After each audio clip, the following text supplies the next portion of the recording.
नमस्कार दोस्तों। महाभारत के एकलव्य को कौन नहीं जानता। तो आइए आज हम कुछ कहानियाँ एकलव्य के बारे में जानते हैं। एक बार की बात है, एकलव्य गुरु द्रोणाचार्य के पास विद्या सीखने हेतु गए, किंतु गुरु द्रोणाचार्य ने एकलव्य को यह कहकर मना कर दिया कि वो केवल राजपुत्रों को ही विद्या सिखाते हैं, अतः वो उन्हें विद्या नहीं सिखा सकते। तब एकलव्य ने भी प्रण कर लिया कि वो सीखेंगे तो गुरु द्रोणाचार्य से ही विद्या सीखेंगे। तब उन्होंने उनकी एक प्रतिमा बनाई और मन, वचन और कर्म से उस प्रतिमा को गुरु मानकर उन्होंने सब प्रकार से समर्पण कर दिया। अब रात दिन श्रद्धा बढ़ने लगी और एकलव्य को आनंद मिलने लगा।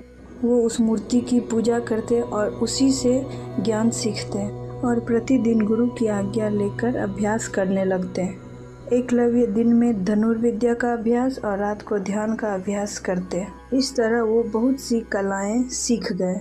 गुरु कृपा एकलव्य के हृदय में अपार प्रेरणा देने लगी। एक दिन की बात, उसी समय उसी वन में एक सुंदर युवती आई जिसका नाम था बेलू।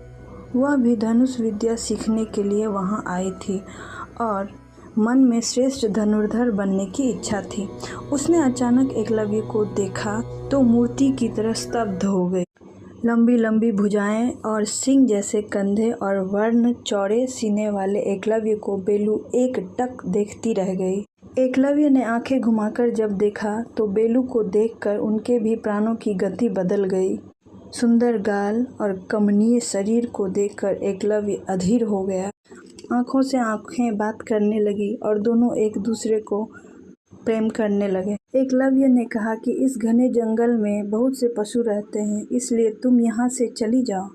तो उस युवती ने कहा, यह जंगल मेरे पिताजी के अधिकार क्षेत्र में है। आप किस उद्देश्य से यहाँ आए हैं? मेरा नाम बेलू है और मैं आदिवासी हूँ तथा धनुष विद्या के अभ्यास के लिए मैं यहाँ आई हूँ। तब एकलव्य ने विनय पूर्वक अपना नाम और पता बता दिया और कहा कि मैं भी धनुर्विद्या सीखने का अभ्यास करता हूँ, इसलिए मैंने यहाँ कुटिया बनाई है। तब एकलव्य ने समझा कर कहा कि तुम घर लौट जाओ, बहुत देर हो गई है। यह सुनकर बेलू को बहुत संकोच हुआ, परंतु वह हठ कर रही थी कि वह नहीं जाएगी। फिर बेलू ने आग्रह किया कि ठीक है, मैं चली जाऊंगी, लेकिन मैं इस सेवक को छोड़ती जा रही हूँ। यह आपको दोस्तों आगे की कहानी दूसरे भाग में सुनेंगे। अगर अच्छा लगा हो तो लाइक करिएगा, कमेंट करिएगा।